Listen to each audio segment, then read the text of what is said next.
Hello friends, welcome back Sitharvak channel நண்பர்களே. இன்றைக்கி இந்த வீடியோவில் ஒரு முக்கியமான அதிசயத்தை தாங்க பார்க்க போகிறோம். ஸோ தம்ப்நெயிலில் பார்த்தது போல் அந்த அதிசயம் உண்மையா இல்லையாங்கிறத இந்த வீடியோவை பார்த்து தெரிஞ்சுக்குங்க. முருகர் அவர்கள் நேரடியாக பக்தர்கள் கிட்ட பேசியிருக்கிற மாதிரி ஒரு முக்கிய விஷயமானது அரங்கேறின அந்த விஷயத்தை பற்றி தான் இந்த வீடியோவில் ஷேர் பண்ண போகிறேன். ஆக்சுவலி முருகர் அப்படின்னு சொன்னாவே நம்ம நினைவுக்கு ஞாபகம் வருவது அவருடைய அறுபடை வீடுகள் தான். அவருடைய அறுபடை வீடுகள் மட்டும் இல்லாமல் முருகருக்கு இன்னொரு ஸ்பெஷல் பவர் இருக்குது. அதுதான் குழந்தை பாக்கியத்தை கொடுக்கக்கூடிய பவர். அதனால தான் முருகருக்கு சஷ்டி விரதம் இருக்கிறது இன்றளவும் பார்த்தீங்கன்னு வச்சுக்கோங்களேன் ஒரு ஃபேமஸாக இருக்குது.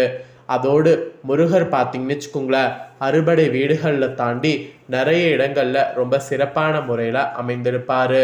அந்த மாதிரி தான் இந்த கோவிலுடைய முருகர் ரொம்ப சிறப்பான முறையில் அமைந்திருக்கிறது. இந்த கோவில் திருப்பூர் மாவட்டம் காங்கேயத்துக்கு அடுத்தே இருக்குது. இங்கே இருக்கக்கூடிய முருகர் என்ன பண்ணுவார்னா டைரக்டாக பக்தர்கள்கிட்ட பேசுவார். அதாவது நம்ம மனமுருகி வேண்டும் போது நம்மக்கிட்ட நேரடியாகவே முருகன் பேசுவார். அந்த மாதிரி ஒரு அதிசயம் இந்த கோவிலில் நடக்கும். இந்த கோவிலுடைய சிறப்புகளோ இந்த கோவிலில் இருக்கக்கூடிய மர்ம விஷயங்களோ இன்றளவும் பார்த்தீங்கன்னு வச்சுக்கோங்களேன் காட்டுத்தீ போல பரவிக்கிட்டே இருந்து முருகனுடைய சக்தியை நிரூபிச்சுக்கிட்டே இருக்கு. அந்த மாதிரி முருகன் பேசுவார் அப்படின்னு சொல்கிறது எந்த அளவுக்கு உண்மை, அது எந்த அளவுக்கு சாத்தியம் அப்படிங்கிற ரகசியத்தை தான் இப்போ இந்த வீடியோவில் உங்ககிட்ட ஷேர் பண்ண போகிறேன். ஸோ இந்த கோவில் பற்றிய முழு தாள்களையும் இந்த வீடியோவில் தெரிஞ்சுக்குங்க. இந்த கோவில் பற்றி தெரிஞ்சவங்க கண்டிப்பாக உங்களுக்கு தெரிஞ்ச கமெண்ட் பண்ணிங்கன்னா அது மற்றவங்களும் பார்க்குறதுக்கு யூஸ்ஃபுல்லாக இருக்கும்.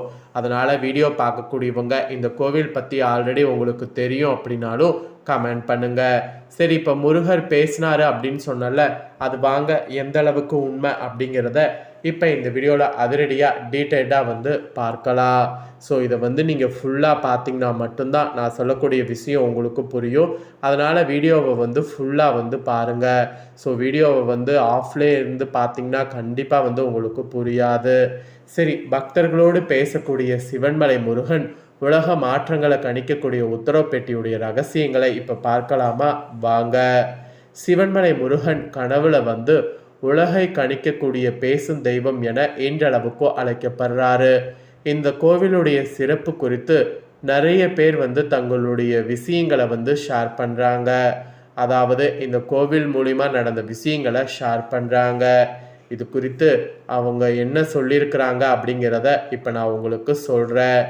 தெய்வம் என்பது வெறும் சிலை அல்ல, அது பக்தர்களோடு உரையாடக்கூடிய ஒரு சக்தி என்பதை மெய்ப்பிக்கக்கூடிய வகையில் அமைந்திருப்பது தான் சிவன்மலை முருகப்பெருமானுடைய ஆலயம்.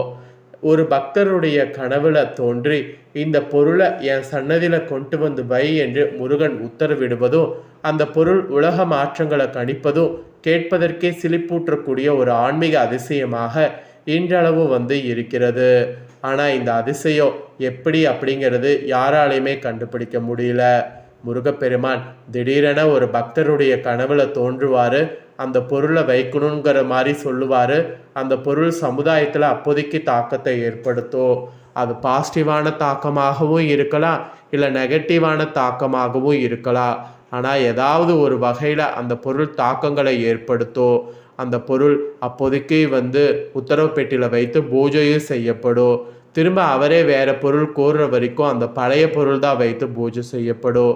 இந்த மாதிரி இந்த உத்தரவு பெட்டியில் எத்தனையோ பொருள் வைக்கப்பட்டிருக்கு.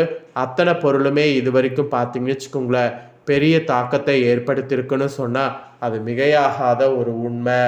இந்த கோவில் காங்கேயத்துக்கு அருகே அமைந்திருக்கு. இங்கு சிவன்மலை பெயரால் சிவனை நினைவூட்டினாலும் உண்மையில் இது முருகப்பெருமான் குடிக்கொண்டிருக்கக்கூடிய திருத்தலமாக விளங்குகிறது. திரிபுர சம்பிரகாரத்தின் போது சிவபெருமான் மெருகிரியை வில்லாக வளைத்த போது அதிலிருந்து சிதறிய ஒரு சிறு துளியே இந்த மலையாக உருவெடுத்து என்பது இப்போ வரைக்கும் கோவிலுடைய தலவரலாக குறிப்பிடப்படுது. தந்தையின் பெயரால் அமைந்த மலையில சுப்பிரமணிய சுவாமி இங்கு ஆனந்தமாக வீற்றிருக்கிறார். இந்த ஆலயத்தின் தனி சிறப்பே இங்குள்ள உத்தரவு பெட்டிதான். இந்த உத்தரவு பெட்டியில் ஏதோ ஒரு பக்தருடைய கனவுல முருகன் தோன்றி ஒரு குறிப்பிட்ட பொருளை கொண்டு வர சொல்வார். அந்த பொருள் பெட்டியில் வைக்கப்படுவதற்கு முன்னால் பூ போட்டு புத்தரவு கேட்கப்படும். முருகன் அனுமதித்த பின்னர் அந்த பெட்டியில் அந்த பொருள் வைக்கப்படும்.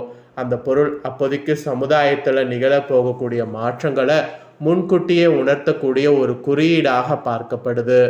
உதாரணமாக இந்த பெட்டியில் முன்பு மணல் வைக்கப்பட்டது. அப்போ ரியல் எஸ்டேட் தொழில் பார்த்திங்கன்னு வச்சுக்கோங்களேன் பெரும் வளர்ச்சி கண்டது. அப்புறம் இந்த உத்தரவு பெட்டியில் தண்ணீர் வைக்கப்பட்டது. அந்த காலகட்டத்தில் சுனாமி போன்ற இயற்கை சீற்றங்கள் ஏற்பட்டது. அதே போல் மஞ்சள், உப்பு என பல பொருட்கள் இங்கு வைக்கப்பட்டிருக்கு. அவை ஒவ்வொன்றும் உலகளவில் பெரிய தாக்கத்தை ஏற்படுத்தியிருக்கு. இந்த மாதிரி இந்த உத்தரவு பெட்டியில் என்ன பொருள் வைக்கப்படுதோ அந்த பொருள் கட்டாயம் தாக்கத்தை ஏற்படுத்தும். தாக்கத்தை ஏற்படுத்தாமல் இருக்காது. அதே போல் முருகன் ஒரே ஒருவருடைய கனவுல மட்டும்தான் பொருளை சொல்லுவார் அப்படிங்கிறது கிடையாது. முருகப்பெருமான் மேலே யார் தீவிர பக்தி கொண்டிருக்கக்கூடியதோ அந்த பக்தர்களுடைய கனவுல கூறுவார். ஸோ யாருடைய கனவுலையும் முருகப்பெருமான் அந்த பொருளை வைக்கணும் அப்படிங்கிற மாதிரி உத்தரவு போடுவார். ஸோ அப்படி சொல்லக்கூடிய பொருள் இது வரைக்கும் பார்த்தீங்கன்னு வச்சுக்கோங்களேன், இப்போ நான் சொன்னது போல் நிறைய தாக்கங்களை ஏற்படுத்தியிருக்கு. அதுதான் உண்மையாலுமே பார்த்தீங்கன்னு வச்சுக்கோங்களேன் இந்த கோவிலுடைய அதிசயம், சிறப்பு என்றெல்லாம் சொல்லலாம். இப்பேற்பட்ட இந்த உத்தரவு பெட்டியில் முருகப்பெருமான் இந்த மாதிரி உத்தரவு பொருள் மூலிமா நமக்கு பேசுவது இப்போ வரைக்கும் பார்த்தீங்கன்னு வச்சுக்கோங்களேன் ஒரு நம்ப முடியாத ஒரு அதிசயமாக இருக்குது. தற்போது மண் கலயத்தில் தீர்த்தம், ஏற்கலப்பை மற்றும் பிரம்பு ஆகியவை வைக்கப்பட்டு பூஜிக்கப்பட்டு வருது. இங்குள்ள மற்றொரு அதிசயம் காசிக்கு செல்ல முடியாதவர்களுடைய குறையை தீர்க்கக்கூடிய காசி தீர்த்தம். வறுமையில் காசிக்கு செல்ல முடியாமல் வருந்திய ஒரு பெண் பக்தைக்காக முருகப்பெருமான் இங்கேயே ஒரு நீரூற்றை உருவாக்கி அருளியிருக்கிறார். அதுவும் இந்த கோவிலுடைய ஒரு ஃபேமஸான விஷயம். இதில் நீராடினால் காசியில் நீராடிய பலன் கிடைக்கும் என்பது நம்பிக்கை.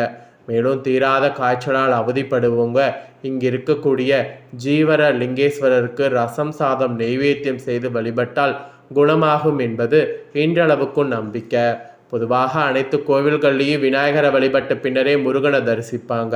ஆனால் இங்கே சிவன்மலையில் மட்டும் முருகப்பெருமானுக்கே முதல் வழிபாடு நடத்தப்படுது. சித்தர்கள் இன்று வாழக்கூடிய இந்த மலையில் சிவவாக்கியர் போன்ற மகான்கள் முருகனை தரிசித்து பேறு பெற்றுள்ளனர் என்பது குறிப்பிடத்தக்கது. பழனியை போலவே இங்கும் ஆயிரக்கணக்கான பக்தர்கள் காவடி எடுத்து தங்கள் நேர்த்தி கடனை செலுத்துவது கண்குள்ளா காட்சியாக இருக்கும். இயற்கை எழில் சூழ்ந்த இந்த மலை கோயிலுக்கு படியேறக்கூடிய செல்லலாம் அல்லது சாலை வழியாகவும் பயணிக்கலாம் என்பது குறிப்பிடப்படுகிறது. நினைத்ததை நடத்தி வைக்கும் பேசும் தெய்வமாக விளங்கக்கூடிய சிவன்மலை முருகனை ஒரு முறையாவது தரிசிப்பது மனதிற்கு பெரும் அமைதியை, வாழ்வில் நல்ல மாற்றங்களை தரும் என்பதில் ஐயமே இல்லை. பக்தர்கள் கனவுல வழிகாட்டக்கூடிய அந்த முருகனின் கருணை வியப்புக்குரியது என்பதை நீங்கள் இந்த வீடியோவில் தெரிஞ்சுக்கணுங்கிறதுனால தான் இதை நான் உங்களுக்கு இந்த இடத்துல ஷேர் பண்ணேன். ஸோ நீங்கள் இதை பார்த்தது போல் உங்கள் ஃப்ரெண்ட்ஸ் ஃபேமிலியில் இருக்கவங்களும் பார்த்து பயன்பெறணும்னு நினச்சிங்கன்னா வீடியோ லைக் பண்ணி உங்கள் ஃப்ரெண்ட்ஸ் ஃபேமிலிக்கு ஷேர் பண்ணுங்கள். அவங்களும் இந்த அதிசயத்தை தெரிஞ்சுக்கிட்டோம். இதே போல் புதிய தோள்களை தெரிந்து கொள்ள சேனலை சப்ஸ்கிரைப் பண்ணுங்கள். வேறு வீடியோவில் சந்திக்கிறேன்.